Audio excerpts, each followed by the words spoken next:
Untuk kebutuhannya kita lihat dari kondisi anak itu sendiri, di mana anak-anak ini mengalami masalah dengan kontrol emosinya ya.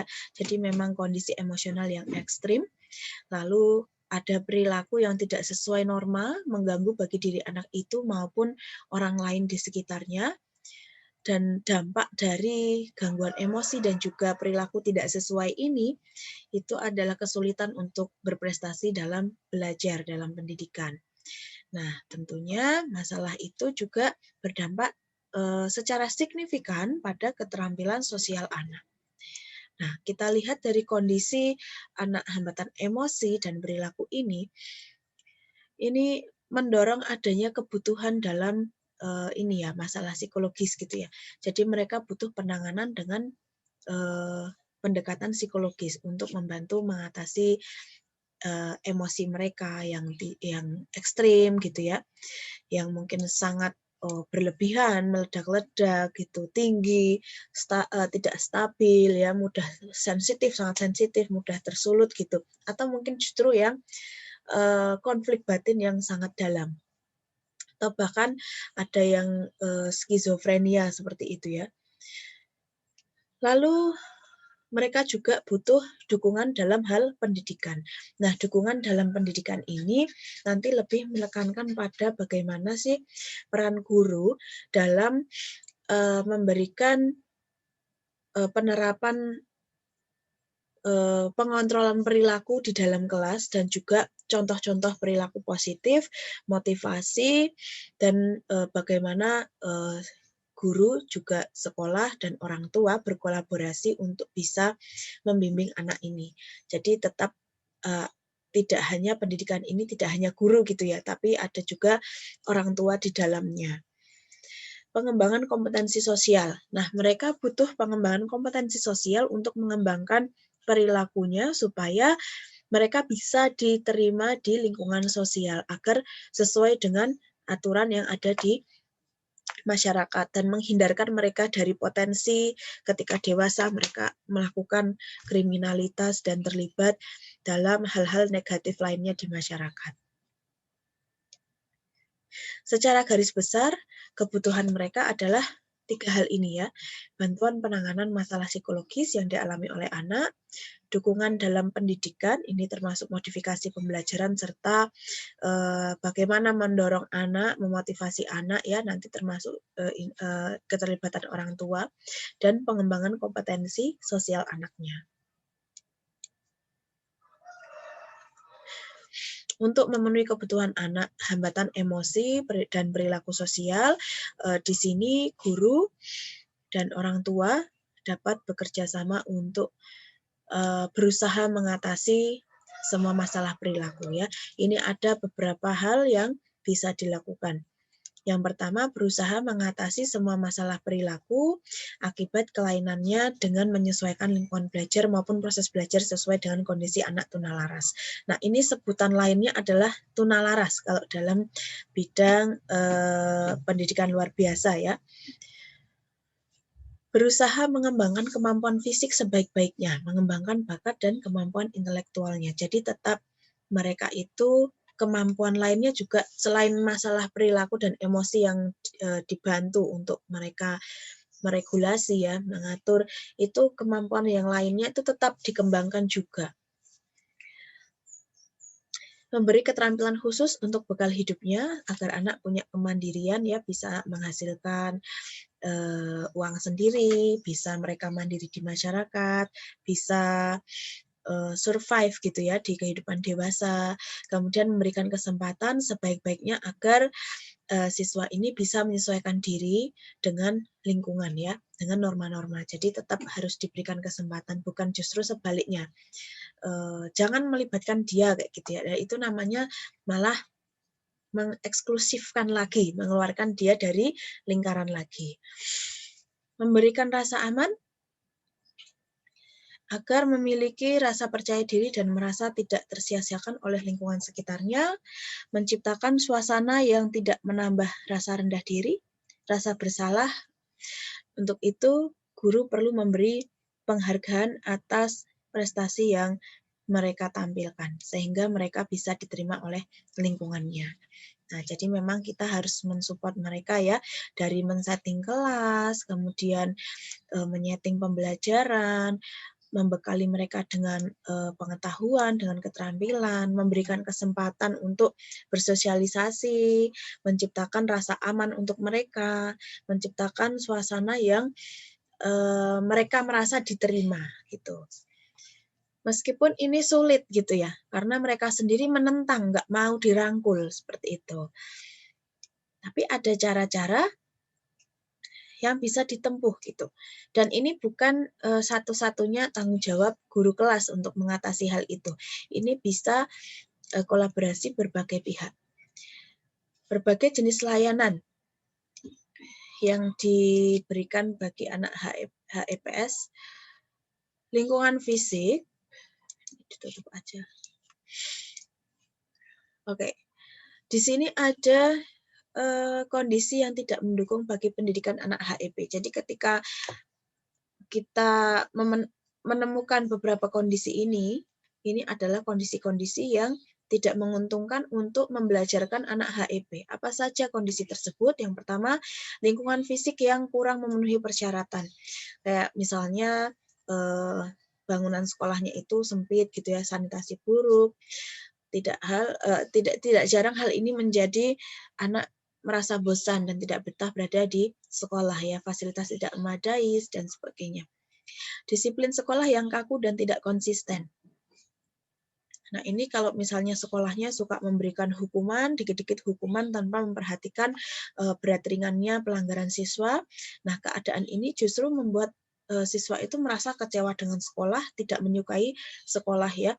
Jadi maksudnya ingin mendisiplinkan, tapi jatuhnya nanti malah siswanya itu tidak punya efek jera gitu ya, malah jadi kebal karena sedikit-sedikit seperti itu, hal yang biasa gitu.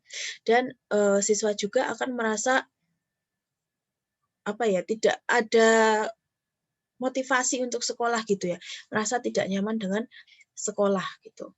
Guru yang tidak simpatik sehingga situasi belajar tidak menarik mengakibatkan muridnya mencari pengalihan, misalnya dia bolos atau keluar sekolah pada jam-jam belajar, kadang-kadang digunakan untuk merokok, tawuran, dan lain sebagainya.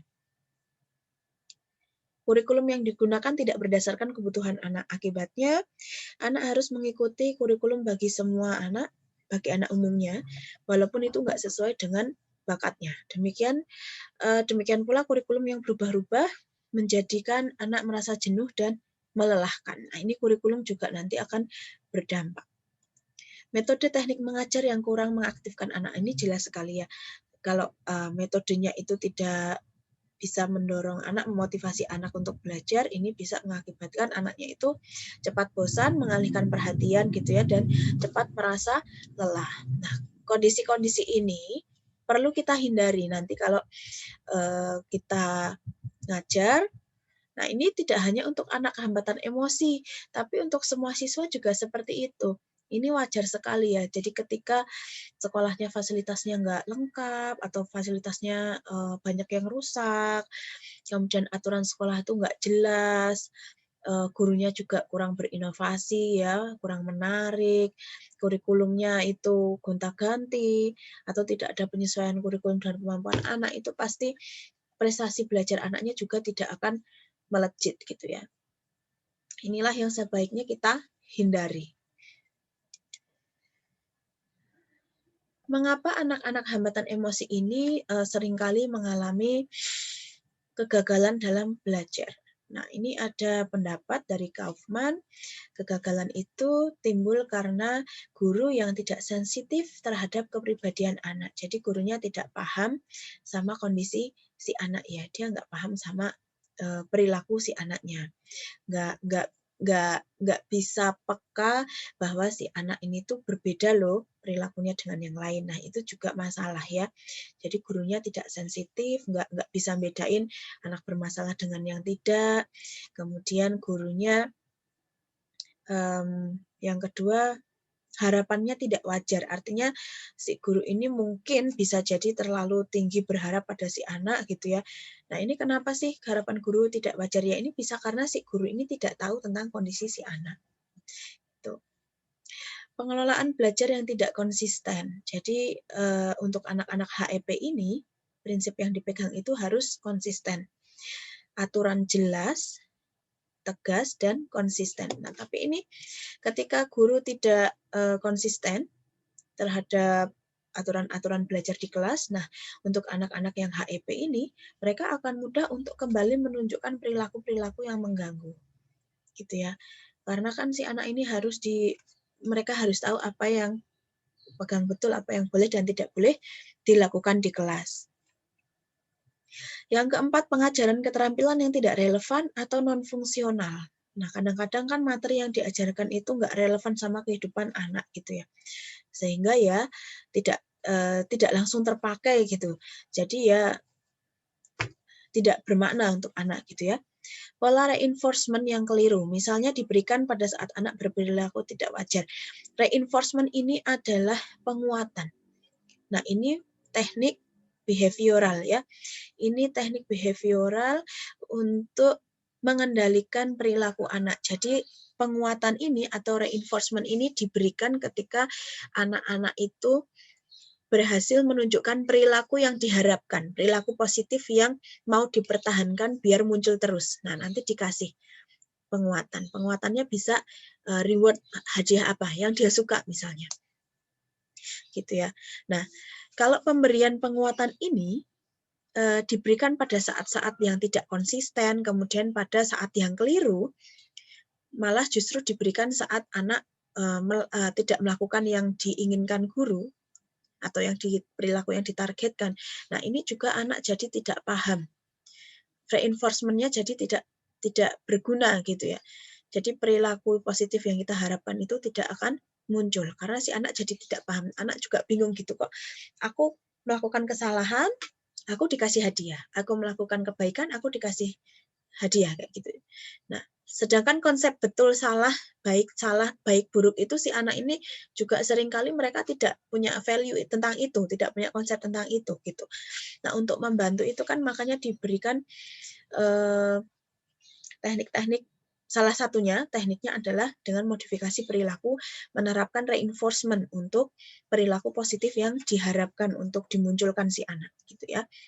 Nah, kalau pemberiannya keliru, timingnya tidak pas, ini bisa merusak pemahaman anak. Yang keenam, model atau contoh yang tidak baik dari guru dan dari teman sebaya. Nah, ini juga bisa ya.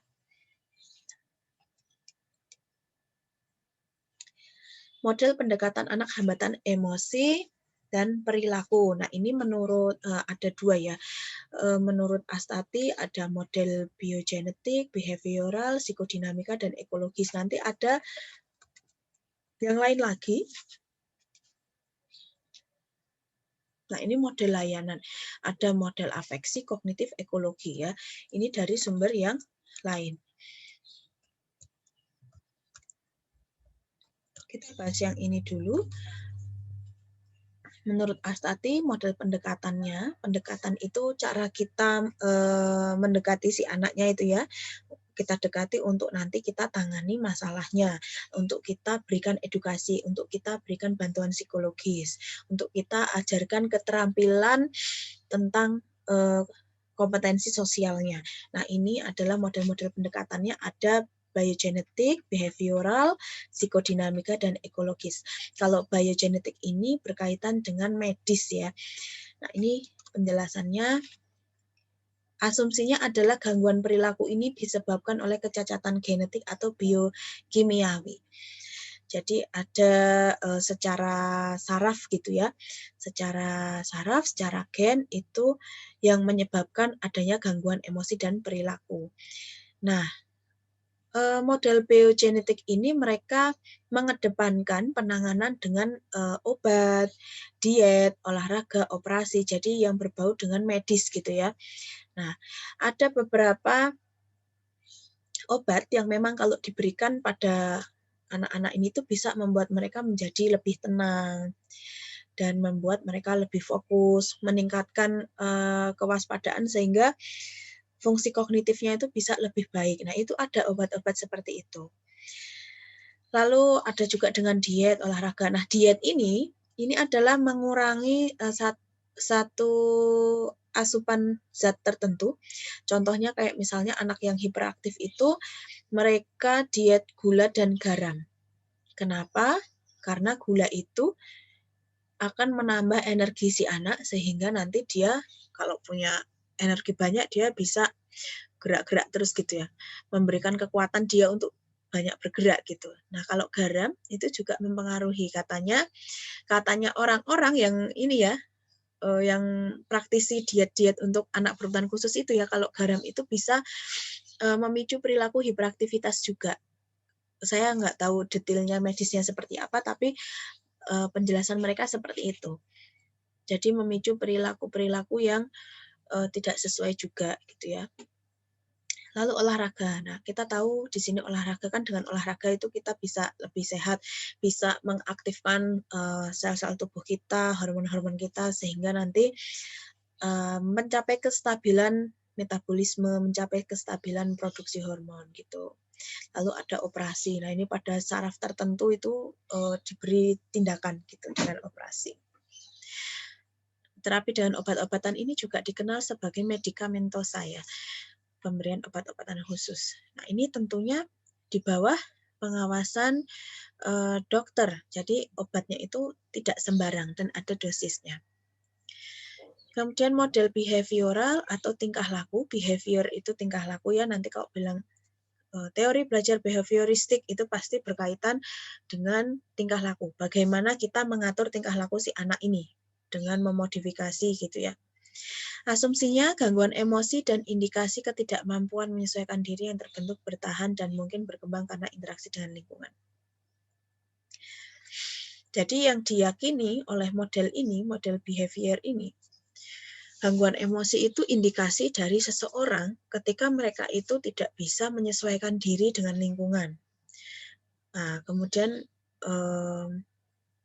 gangguan emosi ini mungkin terbentuk karena dia tidak bisa adaptasi dengan lingkungan atau justru berkembang karena dia ini tidak tahu bagaimana merespon lingkungan dengan tepat sehingga ada gangguan ada perilaku-perilaku yang tidak cocok dengan norma yang di lingkungan.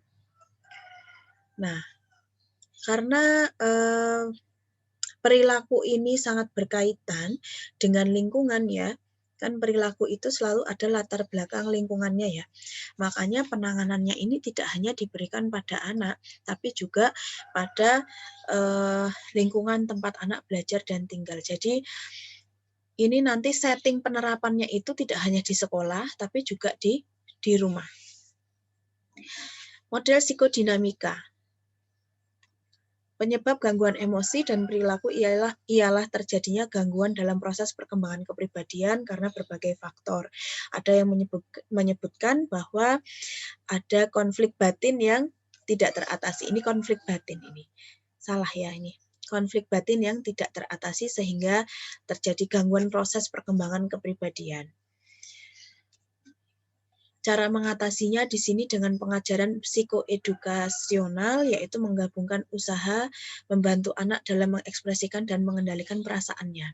Nah, ini psikodinamika ini nanti ada kaitannya dengan dukungan psikologis ya. Nah, nanti slide selanjutnya. Model ekologi, gangguan perilaku terjadi karena adanya disfungsi antara anak dengan lingkungannya. Cara memperbaikinya adalah mengupayakan interaksi yang baik antara anak dengan lingkungannya, misalnya dengan mengubah persepsi orang dewasa tentang anak atau memodifikasi persepsi anak dengan lingkungannya.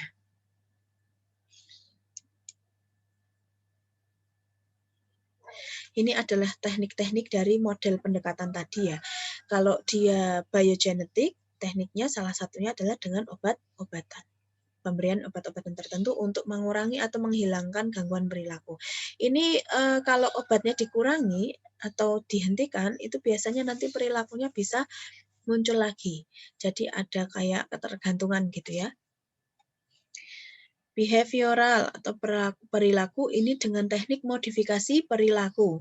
Nah, teknik yang banyak dipakai itu dalam modifikasi perilaku itu ada dua, operant conditioning dan task analysis. Kalau operant conditioning itu kita mengendalikan stimulus yang mengikuti respon. Jadi kita memberikan stimulus, rangsangan kepada anak, gitu ya, untuk tujuan tertentu. Nanti ada contohnya setelah ini. Kemudian task analisis dilaksanakan dengan cara menata tujuan dan tugas. Oke, jadi kalau task analisis ini kita membuat aktivitas atau tugas yang terperinci, langkah-langkahnya apa gitu ya. Nah, nanti anak ini harus menyelesaikan tugas tersebut sesuai dengan langkah urutan yang sudah dibuat. Nah, nanti kalau dia berhasil menyelesaikan tugas tersebut sesuai langkah-langkah, nanti diberikan pujian ya. Nah, pujian itu ini sifatnya nanti adalah reinforcement, penguat ya, reward. Hadiah bagi anak yang tujuannya untuk reinforcement, penguat. Jadi supaya dia itu bisa menyelesaikan tugas yang lain atau tugas yang sama gitu ya. Nah, anak diberi pujian ketika dia berhasil.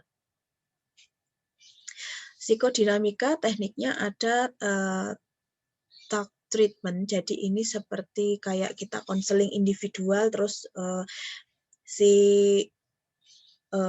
psikolognya ini yang memberikan psikolog ya pada umumnya.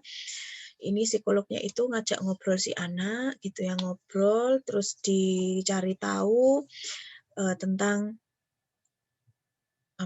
kesadaran anak, tentang diri si anak itu bagaimana, apakah dia memahami kebutuhannya, keinginannya, kekuatan diri sendiri gitu ya. Nah, ini memang dipakai oleh profesional psikolog gitu. Jadi tidak bisa sembarang orang gitu ya. Nah, bagi orang-orang yang menggunakan teknik psikodinamika ini, mereka melihat bahwa perilaku maladaptif adalah pertanda konflik jiwa. Jadi kalau ada perilaku yang nggak sesuai dengan norma, itu adalah adanya konflik di dalam jiwanya si anak. Mereka percaya bahwa penyingkiran suatu gejala tanpa menghilangkan penyebabnya hanya menyebabkan penggantian dengan gejala yang lain. Jadi orientasinya pendekatan psikodinamika ini sebetulnya ingin menghilangkan penyebab, mencari penyebab kenapa sih kamu melakukan perilaku X, itu dicari penyebabnya sama si psikolognya itu ya. Dengan pendekatan langsung, menjalin hubungan dengan si anak ini, ngobrol gitu ya.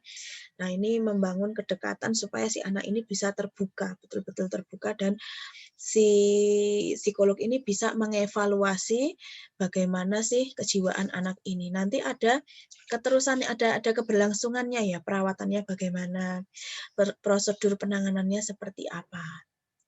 Nah, ini sudah medis sekali ya. Lalu model pendekatan ekologi.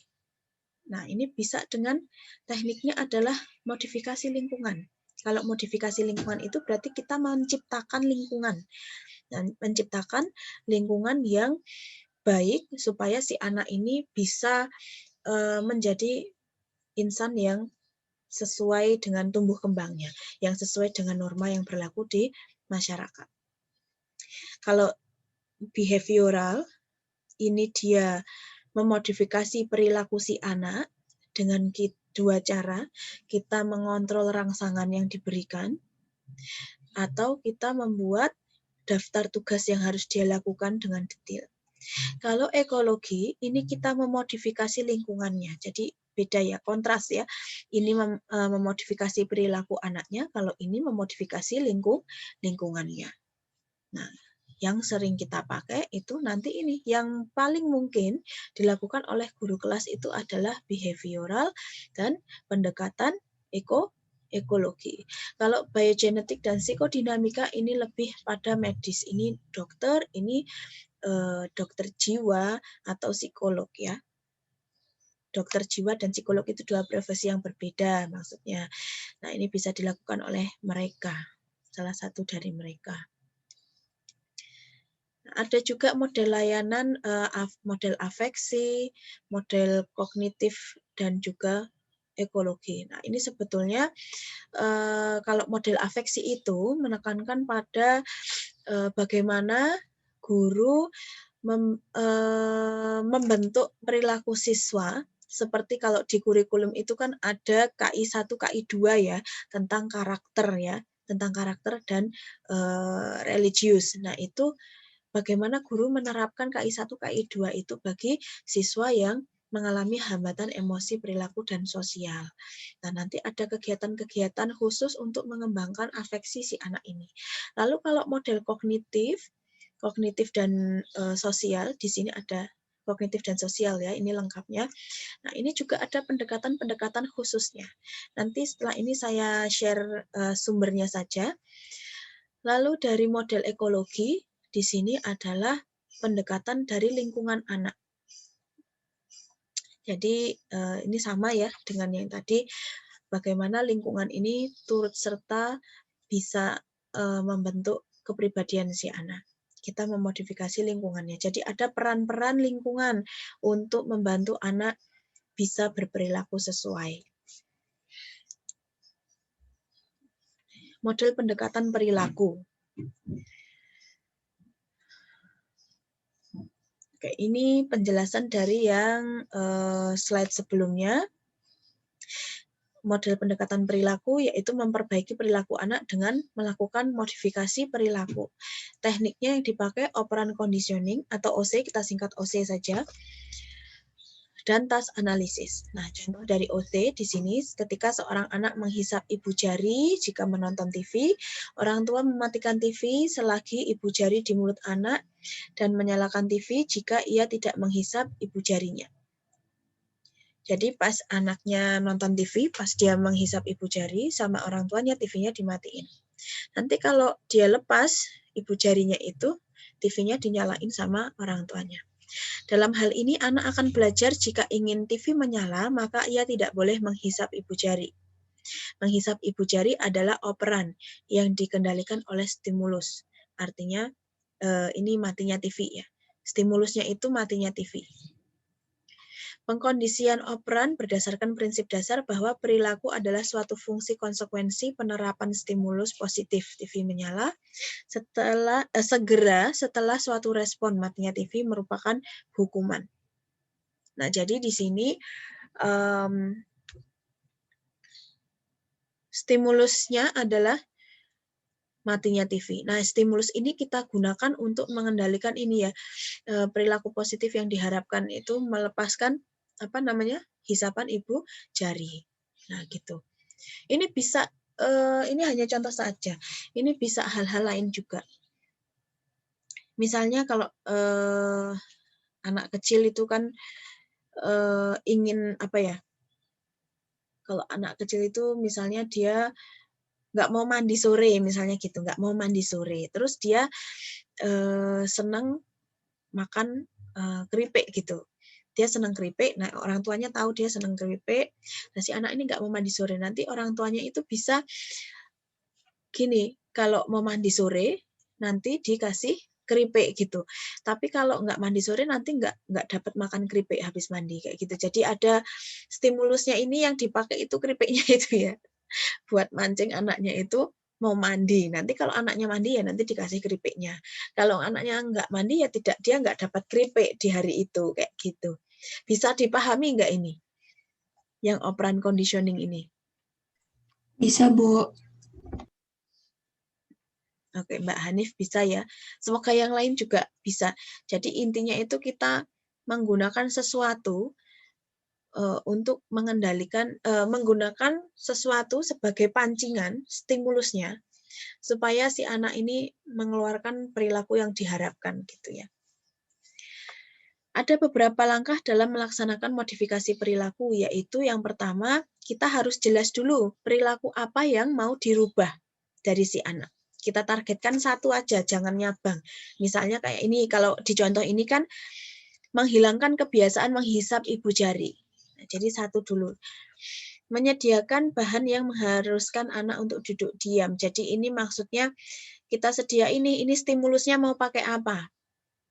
supaya si anak ini bisa masuk, bisa kita kontrol, kita lihat perilakunya gitu ya. Menyatakan perilaku yang diterima. Nah, ini perilaku yang diharapkan apa? Jelas dulu perilaku apa yang mau dirubah, lalu jelas kita sediakan bahan yang harus dipakai untuk merangsang si anak itu. Lalu kita mengatakan perilaku yang diterima apa. Nah, kalau ini contohnya kan dia melepas ini ya, tidak menghisap ibu jari. Nah, itu. Nah, itu juga disampaikan secara lisan juga sebagai penegasan bahwa kalau tidak menghisap ibu jari, TV-nya bisa nyala. Atau tidak menonton TV kalau menghisap ibu jari. Jadi ada penegasan kembali apa sih perilaku yang diterima oleh kita gitu kepada si anak. Jadi dia juga jelas apa yang boleh dan tidak boleh. Nah, ini kan sebetulnya ini ngajari memperkenalkan apa yang boleh tidak boleh ke si anak, tapi tidak dengan logika nalar kognitif gitu ya. Tapi ini dengan seperti pembiasaan gitu. Jadi si anak ini dipancing dengan motivasinya itu, pancingannya itu loh. Ini nonton TV kalau ini itu ya. Nah, bisa nggak sih kalau misalnya anaknya dikasih tahu aja, diomongi gitu? Ya bisa. Ini artinya kalau ini kan memang dia pendekatan perilaku ya. Jadi kalau perilaku itu, setiap perilaku itu selalu ada latar belakang motifnya, sebabnya. Jadi tidak ada perilaku tanpa motif, itu tidak ada. Dia pasti ada kenapa ada perilaku, itu ada motifnya, ada latar belakangnya, ada penyebabnya. Nah, untuk mengatasi masalah perilaku itu kita bisa mencari apa yang bisa menjadi penguat perilaku itu, atau justru stimulus itu bisa menghilangkan perilaku. Nah, gitu. Bahwa nanti misalnya saya nggak mau pakai teknik ini, oh silahkan, saya mau ajak diskusi anaknya aja sebab akibat dari perilakunya, kenapa kok dia nggak boleh menghisap jempol kalau nonton TV, nanti kumannya masuk dan sebagainya. Boleh, silahkan, itu nggak apa-apa. Ini hanya salah satu pendekatan saja, dia pakai teori behavioristik, pakai pengendalian perilaku. Kalau kalian baca teori belajar behavioristik, nanti ada operan conditioning sama satu lagi itu saya lupa, Ivan Pavlov dan Irfan Pavlov, sama satu lagi siapa ya, saya lupa. Ada dua itu ya. Nah, prakteknya dalam pendidikan kita bisa memberikan reward dan punishment. Kalau reward itu kita berikan untuk penguatan supaya perilakunya bertahan, perilaku positif itu bertahan ya. Diberikan ketika anak berhasil, ketika anak mengikuti instruksi, gitu ya. Ketika mampu menyelesaikan instruksi. Nah, reward ini nanti bisa dia itu pujian atau aktivitas atau hadiah materi fisik, maksudnya kayak pensil, atau mungkin hanya token ekonomi, hanya apa ya, gambar bintang kayak gitu, itu juga boleh. Yang kita hindari itu pemberian makanan ya, jangan memberikan makanan dan uang sebagai reward. Nanti kan kadang-kadang makanan itu ada yang tidak bisa diterima di tubuhnya si anak gitu ya. Lalu model ekologi. Suatu metode analisis. Izin bertanya, Bu. Nanti saja gimana? Saya tak jelasin dulu ya, nanti kan ada sesi bertanyanya. Baik, Bu. Model ekologi, satu metode analisis yang menekankan pada hubungan antara manusia dan kegiatan lingkungannya. Jadi kalau model ekologi ini, dia punya persepsi ya, asumsi teori-teori ekologi di sini itu bahwa manusia itu punya interaksi dengan lingkungannya. Jadi lingkungan ini bisa berdampak pada kehidupan manusia. Begitu juga manusia itu bisa mempengaruhi lingkungannya. Dalam perspektif pendekatan ekologi bagi anak hambatan emosi sosial perilaku di sekolah adalah cara guru menciptakan lingkungan kelas yang telah dimodifikasi untuk membentuk perilaku positif. Nah, ini modifikasi lingkungan ya. Teori ekologi perkembangan anak diperkenalkan oleh Uri Bronfenbrenner, memandang bahwa perkembangan manusia dipengaruhi oleh konteks lingkungan. Hubungan timbal balik antara individu dengan lingkungan yang akan membentuk tingkah laku individu tersebut. Nah, kalau di ajaran kita kan ada Tripusat Pendidikan ya. Nah, ini bisa diimplementasikan untuk anak hambatan emosi dan perilaku sosial. Jadi ada bagaimana peran keluarga, bagaimana peran sekolah, bagaimana peran masyarakat ya untuk membantu si anak ini bisa berperilaku dengan positif. Nah, teori ekologi, sistem ekologi. Jadi kan asumsinya itu memandang bahwa anak ini tumbuh kembangnya dipengaruhi oleh lingkungan sekitarnya. Lingkungannya itu ada yang namanya area mikrosistem, eksosistem, dan makrosistem. Ketiga sistem tersebut membantu perkembangan individu dalam membentuk ciri-ciri fisik dan mental tertentu. Ini dia ilustrasinya. Nah, mikrosistem ini terdiri dari rumah ya, keluarga, saudara. Kemudian kalau di sekolah itu ada guru dan teman sebaya. Di lingkungan sosial anak, lingkungan terdekat anak ya mungkin lingkungan keagamaan ya. Mungkin di perpustakaan, di museum dan tempat-tempat lain. Ini sesuai dengan lingkungan di mana anak tinggal. Jadi kalau mikrosistem itu adalah lingkungan utama di mana si anak ini secara aktif berinteraksi dengan lingkungan-lingkungan di sekitarnya. Contohnya di rumah, di sekolah, dan di lingkungan tempat main dia atau tempat-tempat yang dia kunjungi. Begitu. Lalu ada mesosistem. Mesosistem itu adalah hubungan, relasi dari lingkungan-lingkungan ini. Lalu di eksosistem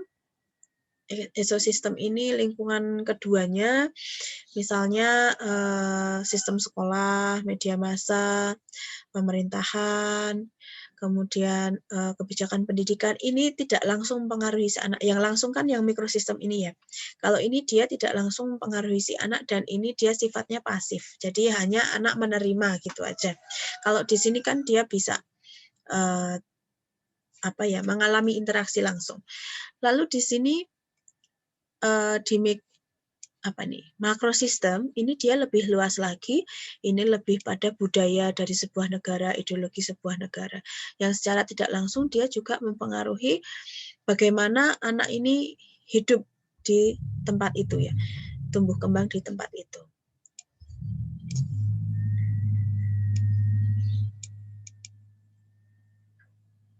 Bagaimana peran Tripusat Pendidikan? Keluarga itu mereka perannya di pola asuh orang tua sangat berpengaruh pada perkembangan fisik mental anak. Ada macam-macam peran orang tua, pola asuhnya di sini ada beberapa tipe ya. Kalau otoriter itu orang tua yang sangat mengatur segala-galanya. Nah, ini pengaruhnya apa? Anaknya bisa jadi penakut, pendiam, tertutup, nggak punya inisiatif. Terus kecenderungannya selalu ingin melanggar norma, ingin melawan gitu ya. Dan dia itu cemas, menarik diri. Jadi ini lebih banyak perkembangan yang negatifnya kalau orang tuanya otoriter. Demokratis, anak mandiri, dapat mengontrol diri, mempunyai hubungan baik dengan teman, mampu menghadapi stres, mempunyai minat terhadap hal baru, dan kooperatif terhadap orang lain. Jadi kalau demokratis ini, orang tua ini dia tidak serta-merta selalu mengatur dan menentukan untuk si anak, tapi lebih mengutamakan pada komunikasi positif dengan anak ya. Memberikan kesempatan pada anak untuk mencoba, untuk mengambil keputusan, gitu. Tapi tetap memberikan arahan. Lalu ada juga yang dia tipenya cuek atau menelantarkan. Anak gampang, dampaknya ya anak gampang merajuk, marah, ngambek gitu ya, emosional, agresif, kurang bertanggung jawab, tidak mau mengalah, harga diri rendah, sering bolos, bermasalah dengan teman. Nah, ini tuh sebetulnya karena si anak ini tidak mendapatkan perhatian dari orang tua. Atau tipe permisif, dia cenderung memanjakan. Nah, kalau anak-anaknya dimanja ya nanti dia jadi anak yang tidak bisa mandiri, tidak tahu aturan, maunya menang sendiri, nggak pede karena biasanya dilayani kan. Dia kurang matang secara sosial juga ya. Karena selalu apa-apa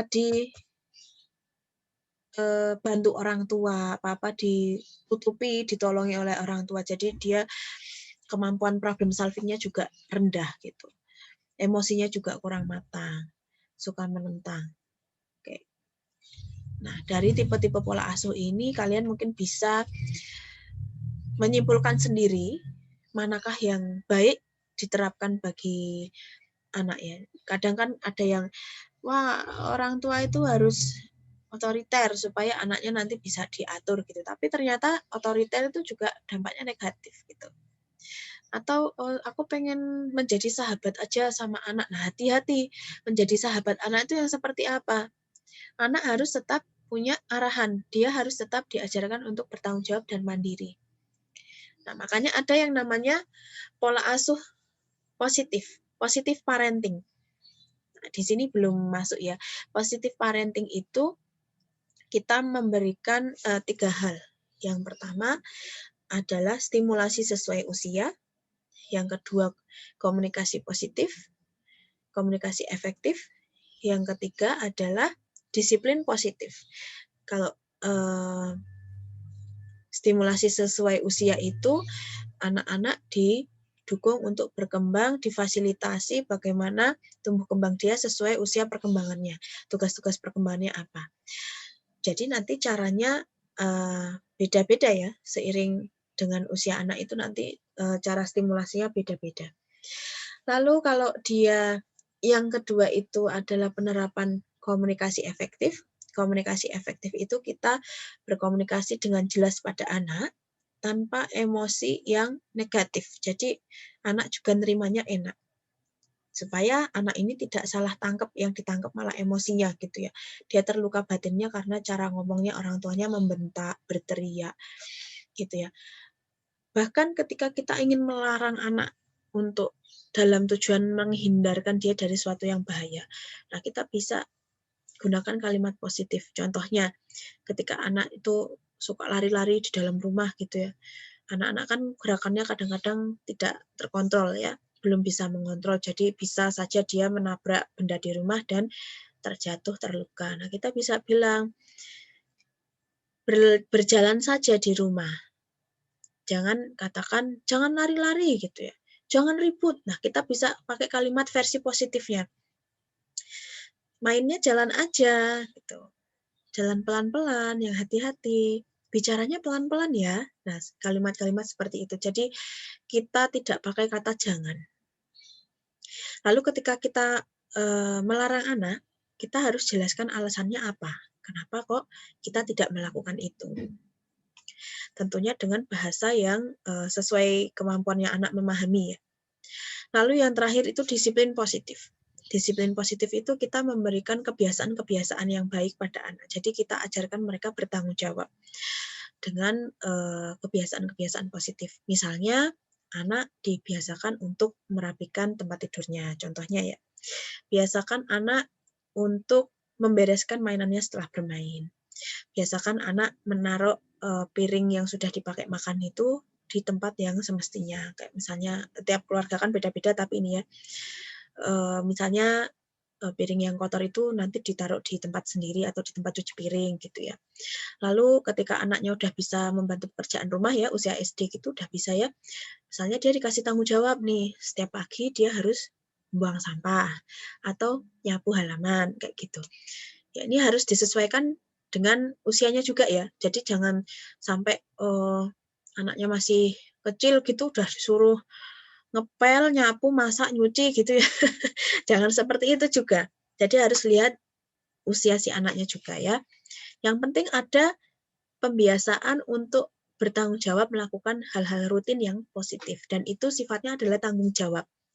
Bisa pekerjaan rumah, untuk membantu orang tuanya ya.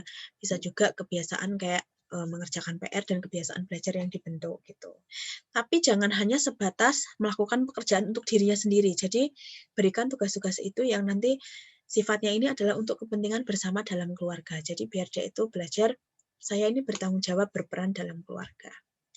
Nah, kalau sudah triple P, parenting, positive parenting itu nanti insya Allah si anak ini semoga jadi anak yang tumbuh sehat, bahagia, cerdas, lahir batin gitu ya.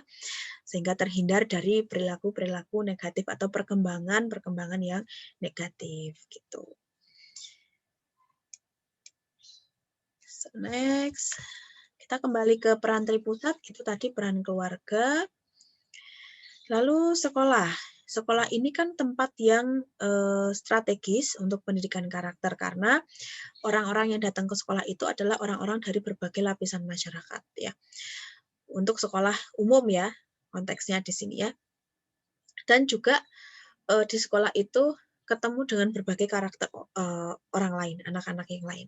Sehingga di sini sangat baik untuk siswa belajar tentang perilaku, tentang adaptasi sosial gitu ya.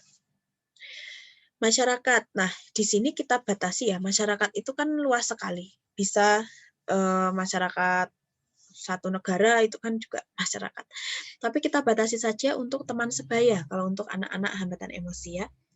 Nah, di sini ada beberapa penelitian yang menyampaikan bahwa kelompok teman sebaya itu merupakan sumber afeksi, simpati, pemahaman, dan panduan moral, tempat bereksperimen, dan setting untuk mendapatkan otonomi dan independensi dari orang tua. Jadi teman sebaya ini dia itu bisa membantu si anak untuk mendapatkan pengakuan dari lingkungan, mendapatkan perhatian dari teman-temannya, mendapatkan simpati, mendapatkan dukungan. Dia bisa belajar apa yang pantas dan tidak pantas dilakukan itu dari interaksi dengan teman sebaya.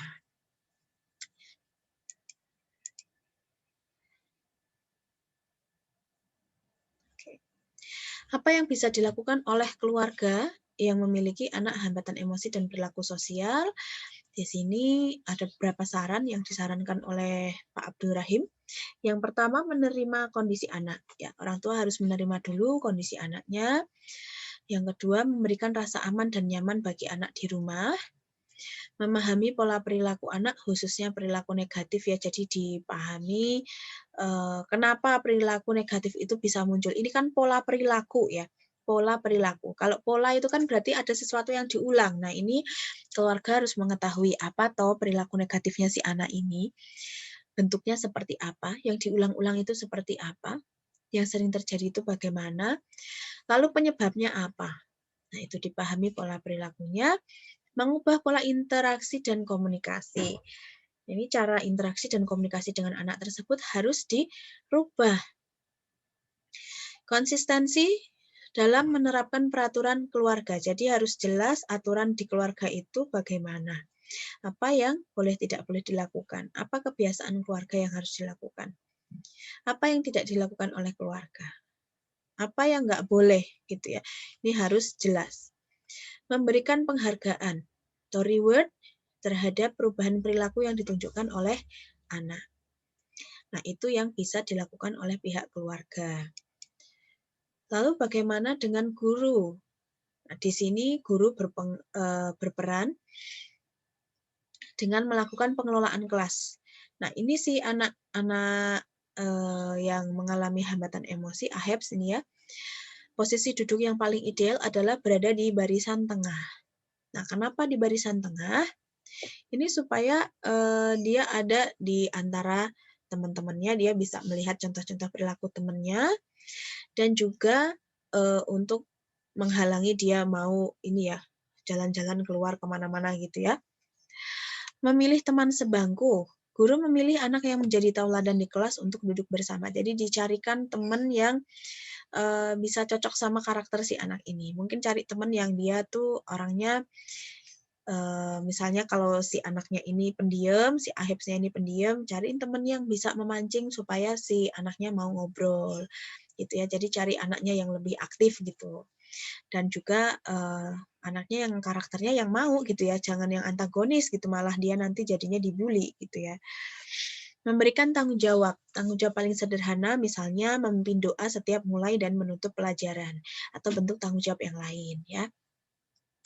Mengingatkan tentang tata tertib atau aturan di kelas. Nah, ini yang penting juga ya. Dikasih tahu aturan di kelas. Ini harus jelas apa aturannya. Dan berikut dengan sanksinya. Kalau dia tidak melakukan, nanti sanksinya apa. Tapi ini tidak hanya untuk anak yang AHEBS ya. Penerapannya ini untuk semuanya. Ya, jadi ada aturan secara umum, nanti ditambahi aturan khusus sesuai bentuk perilaku negatif si AHEBS ini. Menerapkan metode belajar yang melibatkan partisipasi aktif. Misalnya kerja kelompok, menciptakan lingkungan belajar kondusif, sehingga anak bisa belajar secara efektif dalam suasana yang nyaman, tanpa ancaman, dan semangat. Nah, ini terkait dengan pemilihan strategi belajarnya, metode belajarnya apa, medianya apa, dan lain sebagainya. Membangun hubungan yang suportif dan penuh perhatian di kelas dan seluruh sivitas sekolah. Menciptakan peluang bagi siswa untuk menjadi aktif dan penuh makna termasuk dalam kehidupan kelas dan di sekolah. Ya, ini tadi ya, seperti yang saya jelaskan di atas di slide sebelumnya. Jadi kita tetap harus memberikan kesempatan mereka untuk menunjukkan kemampuannya ya. Jangan mentang-mentang dia hambatan emosi gitu ya, terus kita nggak mau mengikutkan dia, nanti nggak mengacau gitu. Oh tidak, kita harus juga memberikan kesempatan dia untuk menunjukkan kemampuannya. Menciptakan rasa aman juga, karena kadang-kadang perilaku anak itu kan selalu ada latar belakangnya ya, penyebabnya apa. Dia itu nakal, itu hanya mau cari perhatian. Misalnya kayak gitu. Jadi kita perlu justru kita kasih dia space, kayak tanggung jawab gitu contohnya, supaya dia bisa punya tempat untuk mengekspresikan diri, untuk belajar tanggung jawab juga ya. Mengajarkan keterampilan sosial emosional secara esensial, seperti mendengarkan ketika orang lain berbicara, mengenali dan memanage emosi, mengatur emosi, menghargai perbedaan, dan menyelesaikan konflik melalui cara lemah lembut yang menghargai kebutuhan. Jadi kita tetap membentuk keterampilan sosial anak dengan memberikan ini ya, kita memberikan contoh untuk mendengarkan ketika orang lain bicara, kemudian mengatur emosi, menghargai perbedaan, dan menyelesaikan konflik dengan cara-cara yang positif. Membuat tugas pembelajaran yang penuh makna dan relevan untuk siswa. Jadi nanti tugas-tugas pembelajarannya itu diusahakan itu yang berarti untuk anak, ini relevan dengan kehidupan anak gitu ya.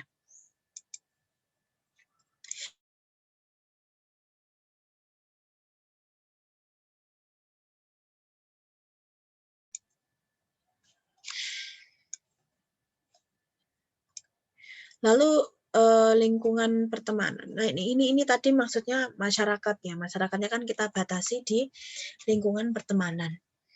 Dukungan interpersonal yang positif dari teman sebaya ini bisa meminimalisir faktor penyebab kegagalan prestasi. Nah, jadi memang dampaknya memiliki teman itu bisa untuk memotivasi anak untuk belajar ya, untuk dia berprestasi. Dan memberikan support kayak motivasi gitu ya, menguatkan ketika anak mau menghadapi tes, ketika anak mau lomba kan ada teman-temannya jadi supporternya gitu ya. Nah, ini bisa menaikkan harga diri anak juga dan meminimalisir adanya kegagalan prestasi siswa seperti keyakinan negatif tentang kompetensi dalam dirinya. Pihak yang berperan dalam mengontrol lingkungan masyarakat bagi AHEBS adalah guru dan orang tua. Maka dari itu, apa yang perlu dilakukan? Yang pertama, guru dan orang tua itu bisa mengontrol pertemanan anak. Dengan siapa anak berteman. Tapi bukan berarti memilih-milih ya. Tapi kita mengarahkan gitu. Ini bertujuan untuk meminimalisir perilaku anak ke arah negatif. Jadi ini kita mengontrol teman yang baik, yang tidak baik itu yang mana. Kan kita orang dewasa, guru, orang tua itu bisa melihat, oh ini anaknya kok perilakunya nggak baik gitu ya. Ini daripada ketularan nggak baik juga, Nah, ini kita bisa arahkan berteman dengan yang lain ya. Memberikan pemahaman pada teman sebaya tentang kondisi AHEPS. Nah, ini untuk mempersiapkan lingkungan sosialnya si anak di kelas juga, supaya anak-anak yang di kelas itu memahami ketika si AHEPS ini mungkin melakukan perilaku yang tidak sesuai gitu ya. Memberikan pendampingan teman sebaya atau sahabat yang tentunya memahami perilaku dan bersedia untuk menerima kondisi AHEPS. Nah, ini dicarikan teman yang bisa cocok, yang dia tuh bersedia untuk mendampingi berteman dengan si anak ini. Jadi kayak apa ya? Kayak sengaja dicarikan partner gitu loh ya. Ya itu memang begitu adanya ya, dicarikan teman yang bisa menerima. Memfasilitasi pertemanan teman sebaya. Orang tua bisa melakukan di rumah dengan menyediakan alat permainan di rumah sehingga pertemanannya, aktivitas bermainnya itu mudah dikontrol. Guru bisa melakukan dengan strategi teman sebangku, teman kelompok, atau permodusan dalam bentuk lain. Jadi ada permodusan dalam bentuk lain ini kayak sengaja dia ditemankan dengan X supaya si X ini nanti bisa ngajari hal yang positif kepada si anak AHEPS ini. Nah, kayak gitu. Jadi kadang-kadang ada si A harus temenan sama itu supaya bisa memberi pengaruh positif sama itu, kayak gitu ya. Oke.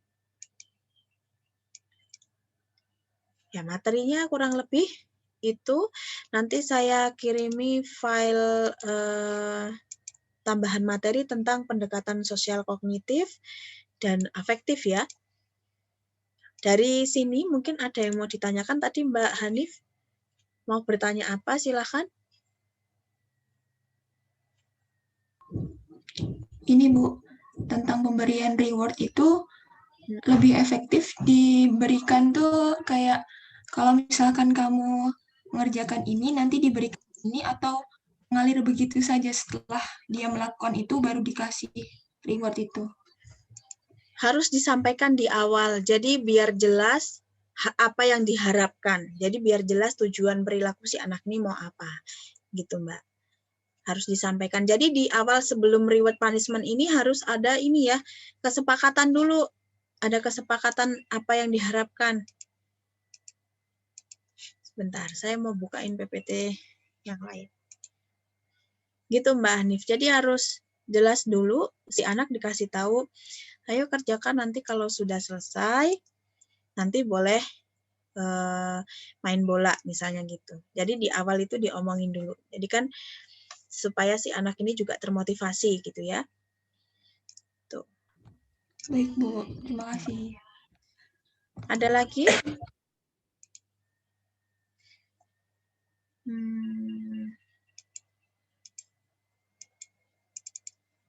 Ada ya, modifikasi perilaku.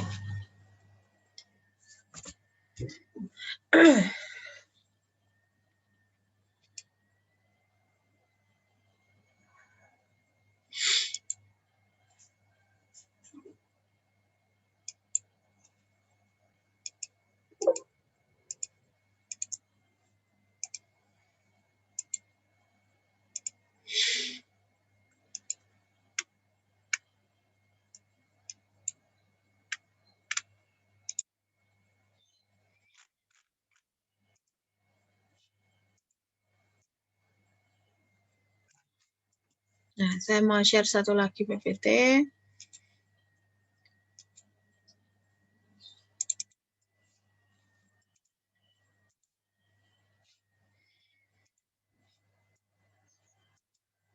Nah, ini tentang modifikasi perilaku ya.